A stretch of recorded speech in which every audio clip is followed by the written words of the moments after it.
Hello all, welcome to my channel blend with చిట్టి. ఇది వచ్చేసి నా ఫస్ట్ వీడియో. ఈరోజు తొలి ఏకాదశి కాబట్టి మార్నింగే లేచి ఇంటి దగ్గర పూలు ఉంటే తీసుకుందామని అనుకుంటే అవి పైన ఉన్నాయి కాబట్టి తీసుకోలేకపోయాను. సరే ఇంకా స్టార్ట్ అయితే అయిపోయాను, టైం అయితే చాలా అయిపోయిందని చెప్పి మా డాడీకి కాల్ చేసి అట్టి పండ్లు అలాగే తమలపాకులు తీసి పెట్టు అంటే మా డాడీ కొనేసి నాకైతే ఇచ్చారనమాట. వీటితో పాటు నేనైతే కొబ్బరికాయలు కూడా తీసుకున్నాను అనమాట. సో ఇప్పుడు చూపించేదే మా ఊర్లో ఉండే ఫేమస్ గుడి. ఈరోజు సండే కదా, ఎక్కువ మంది ఉండరు అనుకున్నాను, కానీ పండగ వల్ల చాలామంది అయితే వచ్చేసారు. టెంపుల్కి వెళ్ళగాలని ఫస్ట్ నేనైతే కాళ్ళు అయితే కడిగేసుకున్నాను. నెక్స్ట్ అయితే ఇప్పుడు నేను మీకు గుడి అయితే చూపిస్తున్నాను. ఇక్కడ చాలా దేవుళ్ళు అయితే ఉంటారు.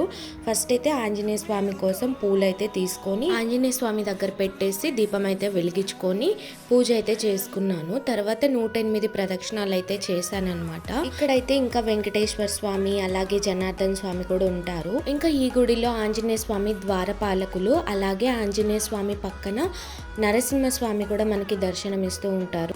అలాగే లోపలికి వెళ్తే రాజేశ్వరి అమ్మవారు అలాగే పక్కనే శ్రీదేవి భూదేవి సమేత శ్రీ జనార్దన్ స్వామి వారు మనకి దర్శనమిస్తూ ఉంటారు.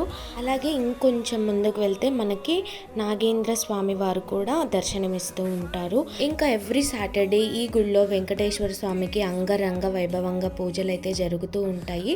అలాగే మన 7 కొండల వాడు కూడా ఈ గుడిలో దర్శనం అయితే ఇస్తారు. ఇంకా పక్కనే మనకి 2 ఆవులు అయితే కనిపిస్తూ ఉంటాయి. ఇది చిన్న ఆవు, ఇంకా వీళ్ళ మదర్ అయితే పక్కనే ఉంది. ఇంకా నేనైతే అట్టి పండ్లు తీసుకొని వెళ్ళాను కదా, అవైతే పెట్టేశాను. వీడియో ఇంకా బాగా తీద్దాం అనుకున్నాను, కానీ చాలామంది ఉండడం వల్ల నేను తీయలేకపోయాను. మరి మీతో ఏకాదశి ఎలా జరిగింది? గుడికి వెళ్ళారా?